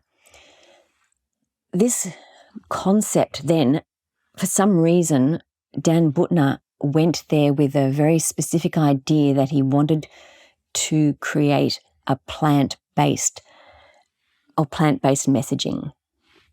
It was important to try and talk about the fact, these people moved because that was life. They had to shepherd, they had to forage, they had to go, they were living in mountains, so visiting someone was up and down. But the idea was a communal land system, which was so different to anywhere else, any of the other 4 blue zones or any of the other blue zones. It's called a Demprovy. And this is where, in the very top of the mountains, villages co-owned tracts of pasture and forest, and there was always a stream or water going through it, fresh water. So it's communal. If they slaughtered an animal, often the community ate it. Even the poorest could survive. They could go and milk a goat. They could go and create their own cheeses. They just supported each other. And it's called a Demprovy, and it still exists today in a few villages. I think Grande Strasse or something. There's one in particular that still has this a Demprovy happening. And that is potentially, this longevity is so many factors, but there's no way it was a plant-based diet. So then jump over to Okinawa. Now, Okinawa was in the 1400s, China introduced agu pig to Okinawans. They were not Buddhists. They had been an isolated Ryukyu kingdom, and so the idea of eating pig wasn't abhorrent. It wasn't against their belief system. They were growing sugarcane at the time for a domestic use only, and in the 1600s, China decided it would be really good. They didn't control them, but they were very involved in exporting, and they wanted them to create sugar plantations for export. And China banned the use of Okinawans from eating their cows or their horses because they wanted to reserve them for farm labour. And they told them they had to eat pigs. So pig became even more important to their culture. And that was really essential nutrition, the entire pig. Bones, gelatinous bones, they ate the head, they ate everything. Trotters, every part of the pig was utilised. They also had goat's milk, which was really, really unusual for an Asian country. For centuries, they grew up drinking goat's milk. So I think in a lot of Asian countries, they're lactose intolerant, but not the Okinawans, predominantly. So in the Second World War, it was the bloodiest Pacific campaign of the war. And pre-war, there were 100,000 agu pigs on the mainland of Okinawa, which is about the size, when I did a bit of a graph to try and picture the size of it, about the size of San Diego, but more stretched. That's the main island. There's 161 islands altogether, but the main island. So it was the bloodiest Pacific campaign, Jessie. The Americans and the Chinese were fighting for this coveted piece of land. And 1/3, so besides the fighting, 1/3 of Okinawan civilians were killed. 93% of their buildings were demolished. And Okinawans were still writing what they called kaseki. So that's where they kept their birth, death, and marriage certificates, handwritten ones in their homes. So 93% of the buildings have gone, and pretty much all of the kaseki. So you can understand when people came out of that horrific war, I think there was 800 pigs left from 100,000, and crops were devastated. It was really terrible. And the Americans did a study on them to present to the government in America, because it became American occupied country. And in 1949, and they said, it was a fraction of pre-war levels, the livestock, even by 1949, and crops were even worse, and there's no way these people could eat enough to ever become healthy, let alone obese, and made these comments in there. And so when they did this study in 1949, which Dan Buettner refers to in his Blue Zones thing, is it any wonder that when they were asked what they eat, they said sweet potato for breakfast, lunch, and dinner. There wasn't a lot else. Sweet potato survived all of those things. It survived typhoons, it survived weather events, war, everything. And they were asked at a time when they really were starving. And I also think, is it any wonder that some of those people, knowing they could get a pension, they'd lost everything. They'd lost family, they'd lost homes, that they made themselves 20 years older. Because when suddenly in 2010, there was a lot of people, 110, 115 years old. All of a sudden, whereas pre-war there'd been no longevity advantage, suddenly here was like a huge longevity advantage, which has declined sharply ever since. And Michel Paula said, now Okinawa has the highest rates of obesity in the whole of Japan. And part of that is due to there's over 30 military bases still on Okinawa, and I think thousands and thousands of American military personnel and also Chinese military personnel. But the Americans brought McDonald's, Kentucky Fried Chicken, they brought all of their favourite fast foods there. And so the Okinawans, so obviously not the centenarians that they tried to look at in the 1990s, but younger people now, and certainly middle-aged people who've become older, they've moved to a very much Americanized, westernized diet. Interestingly, because they killed so many of their pigs, also the American soldiers introduced Spam to Okinawans as a way to bring back some food that they thought they would like. I think 550 pigs were sent from Portland to Okinawa as well in 1948, a few years after, but they introduced them to Spam straight away. And do you know now, Okinawans eat 7.2 million cans of spam annually. It's a delicacy in Okinawa. So to try and say that it's just plants, again, is not really telling the whole story. And when the Japanese did a study in 1992, they said unexpectedly, not a single centenarian that they studied was a vegetarian. Not even vegan, but not a vegetarian. Oh, that's money, guys. So then we go to, let's pop to Ikaria, which is also really interesting. Now, this is a really geographically isolated, small, tiny, rocky island. There's only 8,000 people who live on Ikaria, and currently there are 35,000 goats. You can't tell me they don't have sheep milk, goat's milk. 35,000 goats, and part of that is due to EU subsidies where they wanted to grow the flocks, and then concerningly, because people have come to see how to live to 100 on a very small island and expecting to eat plants and expecting to eat seafood and have a tourism and roads and all sorts of other things, these people have not been able to move their animals as they once did when it was just them and only a couple of roads. And someone apparently saw them slaughtering an animal and complained, and different things have happened that they've now been given a ruling in Ikaria that they have to send their animal to Athens to be slaughtered in a certified or accredited facility. And these people are so poor that they were not able to afford to send the animal to Athens and then get it back again. So the ramifications of living to 100 or franchising it or promoting it and marketing it can also not be good for places. But let's just, Ikaria in a nutshell. Dan Butner went there and said, I think the messaging has come from the Mediterranean concept in Greece of Greek Orthodox fasting. So Greek Orthodox fasting requires 120 to 180 days of fasting per year.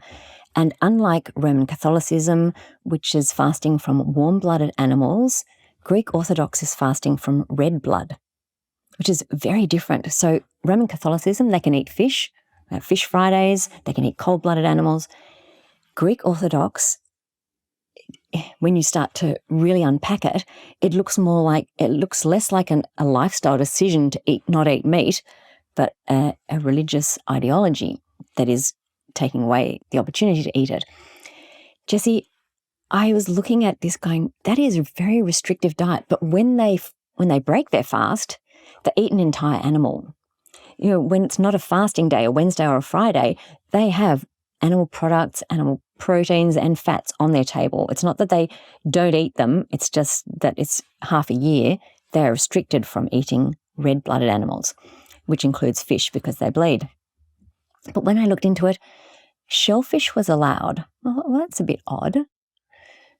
So then I started doing more study and I came to understand, so red-blooded animals are about hemoglobin, causes the red blood, the iron in the blood and in the protein. And when the canonical texts were written in centuries, if you didn't see red blood, you thought an animal was bloodless. But shellfish have blue blood. It's hemocyanin. And it's a copper-based protein and it changes everything. So makes sense. A religion is not saying for half a year you cannot eat animal protein and fat. It's just packaged differently. So they were allowed to eat shellfish, mussels, squid, and snails.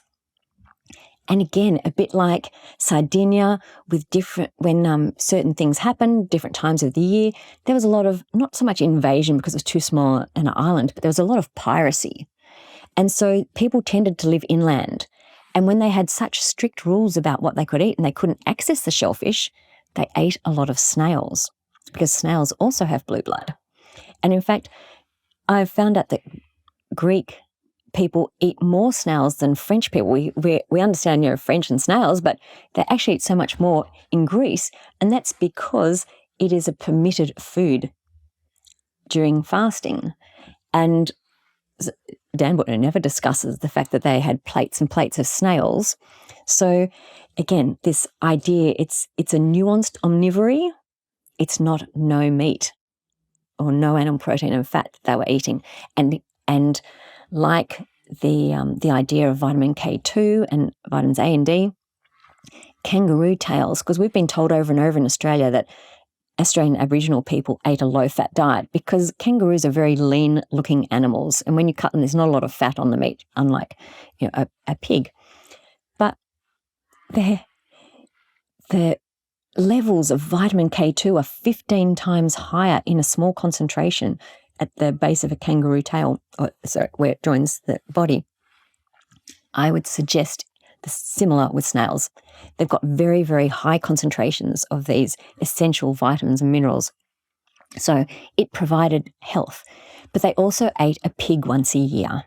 They had their Christmas hog. Again, pigs to survive. It gave them fat and it gave them soap. Go across to Costa Rica. I don't know if Bill Schindler touched a little bit on the nixtamalization. Yeah, nixtamalization. With the corn. So these people really did eat corn, squash, and beans for 6,000 years, but they knew how to prepare it, how to ferment it, how to get rid of the issues that would cause harm in these things. And they cooked them in lard. Jessie. And even though it was designated as a blue zone by Dan Butner in 2007, the original researchers who were identifying the longevity of these places, and Dan Butner wanted to pick up on the beans, corn, and squash, they said in 2014 in their updated research paper that unfortunately the Costa Ricans never really fitted the model of the Mediterranean diet or low animal proteins or this or that. In fact, they didn't really eat healthy food like salads and nuts and olives. They had a very high animal fat and protein diet. All of the blue zones I've talked about have been tended to be poor, uneducated, geographically isolated, self-sustaining, and relied on pigs and relied on animal protein and fat as well as plant foods. And they have prepared them themselves. It's not been industrial. And so then we step across to Loma Linda, and I say it's a very different shade of blue. Loma Linda is the home of ultra-processed fake meat, Jessie. It is the home of it in America. Admittedly, Ellen G. White started Sanitarium here in Australia in 1886 or 87. She started Loma Linda Foods in 1905. Loma Linda began as the Mound City Hotel. That's what it was. It was a hotel that provided accommodation for 1,000 railroad workers who were laying out the railways to connect the East with the Midwest, I believe, and also to access all the orange groves and the different citrus that they were growing. There was 5.5 million orange trees under cultivation at Mound City. But when the railway wasn't needed anymore, so it was 1888 through, when it wasn't needed anymore in the 1890s, these railroad workers all left and this massive hotel was abandoned. A couple of investors had tried to take over and do something with it, but it didn't really get anywhere. And Ellen G. White found out about it.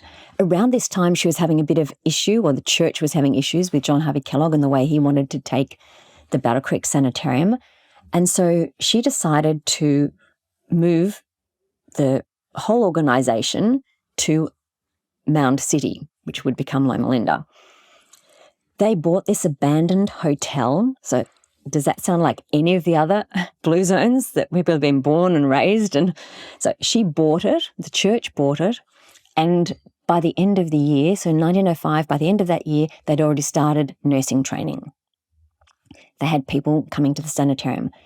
By 1909, she'd started the College of Medical Evangelists. In 1905, she'd started the food industry. In 1906, she'd started the the schooling from kinder to grade 12, and they state, even now, that 97% of the graduates from the school at Loma Linda will go on to do a college degree. Well, I can tell you, the places that we've talked about in the ancestral blue zones, very few of them go on to do a college degree. And they certainly can't study where they live. And I think it's fascinating to think about Loma Linda. It's got currently eight professional schools of medicine, dentistry, public health, nursing. It's got a student body that comes from 80 different countries. And the people in Loma Linda are predominantly affluent, and the median house pricing is the highest in the San Bernardino County. The average price is the highest. So you start to pull this apart. You've got to remember that the Seventh-day Adventist Church, I told you, follow the books of Leviticus and Deuteronomy. So shellfish and pork are completely banned, but then they take it even further to want to remove animal proteins and fats completely. The Adventist health studies that have been done to suggest this longevity, which if you speak to Michael Orlick, he said actually is just a life expectancy. It's not actually longevity. He's one of the researchers there. But it was the fine print, Jessie. When I started looking into the fine print, to qualify as a vegan, you could eat meat, have milk, eggs, all those things, less than once a month, and that's still qualified as vegan. But that's the fine print. And when they put that messaging out, and I hear a vegan diet is healthy, there's no way I would imagine that there's any animal protein or fat in it. A vegetarian diet, they can eat meat, fish, eggs, milk once a week or less, and it still qualifies as a vegetarian diet. Now, they made the comparison between the British vegetarian studies and their studies, and they said, we don't know why the studies aren't coming up with similar results, except for the fact that maybe the British are doing it differently. They're doing it for ethical reasons, not health reasons. And so my little sideline note is maybe they're not including meat in their diet. It's quite bizarre. So they're the ones. Interestingly, in 2020, the Seventh-day Adventist Church bought the Blue Zones franchise from Dan Buettner. So we've got a Power 9 roadmap to health and wellness, which includes all those things we've been talking about: sunlight, movement, connection, purpose. It was wine at 5, but it's now become a keep cup with friends at 5 because the Seventh-day Adventist Church don't want to promote alcohol. The 95 to 100% plant-based diet has been what Dan Buettner said all the way along. Well, there's no way any of those traditional Blue Zones are like that. So the Blue Zones longevity pill that we've been sold is the diet of Loma Linda. It is Loma Linda that we're being sold. Dan Buettner didn't stop alcohol, because if you look at some of those Blue Zones, there's a lot of alcohol that's being drunk, not in Loma Linda, but in the other ones. In Ikaria, I had to smile when I saw that it's 18% alcohol, and the elderly men said, of course, we don't start drinking. We sometimes start drinking at 10 o'clock, but not on the months, 10 o'clock in the morning, but not in the months that have an R in them. So May, June, July, and August, we definitely don't start at 10 o'clock in the morning because that's their summer. And if they were drinking 18%, they'd be asleep. They wouldn't get anything done.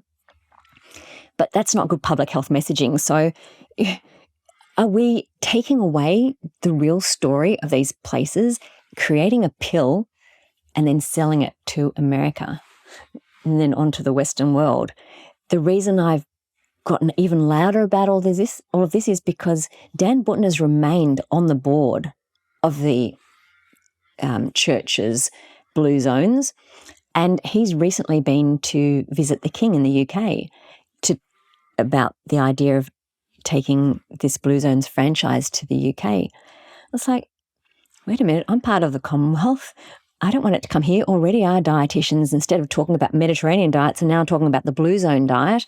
The church own it. I saw documentation in 2018, Jessie, that it was going to cost a community $6.5 million to become Blue Zone accredited. Now, this is change management. This is, okay, my path here might be good, but you've got to get buy-in from businesses, you've got to get buy-in from schools, and it's about getting rid of meat as well. It's all these other things, but let's make you plant-based. Let's make so many restaurants plant-based. Let's make this plant-based. It's very concerning. You've got your new dietary guidelines, but I can tell you the church with all its healthcare, lifestyle medicine, and now you've got blue zones, and even more recently, the American College of Lifestyle Medicine is now accrediting blue zone doctors. So it's becoming very, very tangled. In 2021, after the church had bought the franchise, the US Congress of Mayors, the 89th US Congress of Mayors, 1,400 mayors signed up to adopt blue zone principles. Not heading in a good direction. Not heading in a good direction at all. My question as you share all this, when it comes today and these other researchers, earlier days as they're going through all this, how are they not noticing, or if they are, why are they covering up what you're talking about today? What's the motivation? It's really interesting. I hate to say it, but the Blue Zones franchise is very profitable. You think about all the books that they've sold. They've now got supermarket frozen meals. In fact, even you can get a Korean mixed bowl, which Korea's not even in the blue zones. But anyway, I think there's something like 36 patents pending since the Seventh-day Adventist Church bought it. Everything from merchandise to different things. There's wellness retreats in and around some of the blue zones, but I don't know why you don't all go to Loma Linda. That's the American blue zone.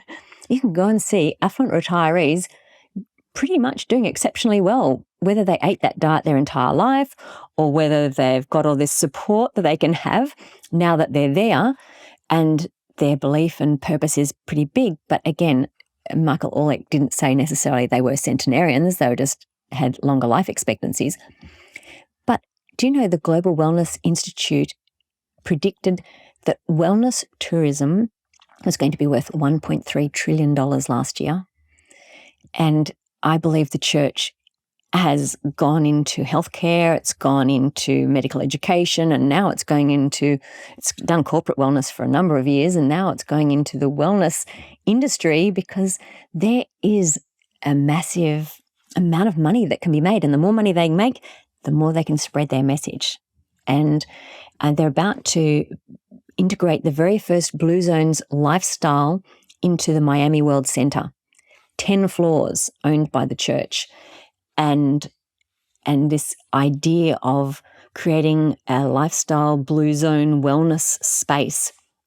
And they're going to incorporate, I had to laugh. It's called Blue Zones, but they're going to incorporate AI technology, and they're going to do all these things. While the restaurants, as part of the Miami World Center, won't necessarily just offer plant foods, the idea is to encourage more and more people to understand the health benefits of plant-based living. You can actually purchase places to live in, but a lot of it will be tourists coming and going. And yeah, the church is going to own this huge area, and it will AI technology and wellness, and they're going to do, I believe, surgeries to make people look younger. We've chased the fountain of youth forever, Jesse, and this is just the next level. When you were going through the different areas there, you mentioned Okinawa and how now they're the most obese within Japan. Yes. Have the people there or any of the other blue zones been removed from blue zones? Given what you said there, it seems like how could they be still considered? How can they still be considered? They haven't been removed yet because the story's been embedded. It's part of the narrative, and they're just ignoring it. As I say, Sardinia's blue zone has gotten smaller and smaller and smaller, and still potentially in this one little area, they're still having these exceptional results. Ikaria, you've hardly got any elderly people left because it's become such a tourism mecca, because it's a beautiful little tiny island. They've almost turned the whole thing, I believe, my hypothesis, can't prove it, but I believe it will just become a wellness retreat. There will be no elderly people on there because they can't sustain their life. They can't sustain the seasons and the the nourishment that they were able to do before. It's just not going to be possible. In Costa Rica, there is now a Blue Zone retreat there, and the Seventh-day Adventist Church own a food industry there. So they're trying to change things, but there still seems to be some people who are still holding on to the old ways of doing things. But there's it's going to disappear. Michel Pula has pulled away from the whole Blue Zones franchise. He wanted to call French Martinique a Blue Zone. He'd done a similar demography and age validation to what he'd done in Sardinia, and he truly believes that he's found a group in French Martinique that would qualify as a Blue Zone. And Dan Buettner apparently, according to him, came after him with lawyers saying he owns that trademark and he's got no right to use it. Dan Buettner is trying to call Singapore Blue Zones 2.0. I don't think I'm going to have time to go through all this. Sorry, I have got a lot to say. I'm really sorry. But the Blue Zones 2.0 is an engineered Blue Zone. And this is where Dan Buettner is starting to talk about permanent changes to policy and structure and laws and and he's even made a comment, if I really look into the longevity in Singapore, yes, life expectancy has gone up massively in the last 50 years, possibly because the people are there now and they're not allowed to smoke in the streets. They're not allowed to do this. So you go to jail for all sorts of things. Like it's a very rigid structure, and the law is they still hang people. So it's very different to America. But when he spoke to an actual gerontologist, and he's got this in one of his articles from 2017, when he spoke to a gerontologist, she said, yes, we have Singaporeans living into their 90s now, but unfortunately they spend the last 13 to 14 years metabolically unwell and often isolated and sick. I mean, how can that be a Blue Zone? How can that be longevity? Like, where's this idea? If it's purely life expectancy, I don't believe this sits in it. But he loves the idea of the policy changes. And I guess he's trying to show that if you can incorporate different things, he even made the comment that people living lightly under the Taliban are happier than people who aren't. So, what? So where's the Blue Zones going? I don't really know, but it's interesting. Michel Pula has pulled out of it. He says he didn't understand that Dan Buettner was making so much money from franchising it. He lives in Belgium, so maybe he didn't. But I think as a co-owner of the franchise packaging, he must have been getting paid, but I can't really talk to it all. I've got questions. But yes, he's definitely challenging the whole concept these days. And will Singapore become the Blue Zone 2.0? Because French Martinique can't. One thing I think of as you share all these stories is how we're going in there as Americans or these first world nations, and we're treating these people like a science experiment. Plus all the infrastructure that you're alluding to and touching on here that follows. What if the people just want to be left alone and live their life, and we're putting them in a fishbowl and making them the spotlight? Absolutely, Jesse. And not just that, but we're trying to capture centuries of Indigenous and ancestral knowledge and heritage specific to that area. As I said, Icaria is so different to Sardinia. And we're trying to mold and pick out the bits and pieces that we like and make it a longevity pill. But it doesn't work if you've gotten rid of the real, if you've gotten rid of, these people actually raising their own animals. If you get rid of the fact that they've been on war rations and they've had to learn to deal with these foods and they've prepared them for centuries slowly, not industrially. We can't suddenly eat one of the Blue Zone's frozen meals and really expect that we're getting the same nourishment from. And I also think what's really important is each of these areas early on did not have predators. especially Icaria and Sardinia, where they were. There were no predators, so they never had to set baits, they never had to fence off areas, they never had to do sort of things. Because the animals were fertilizing the ground, they didn't need to use chemical inputs. Like, we've lost the plot of how natural these spaces were. They were ancestral, they are, lessening, but ancestral communities. And until we go back to understanding that we need to have animals on our land to increase soil health, to increase our health and planetary health, I think we've lost the point.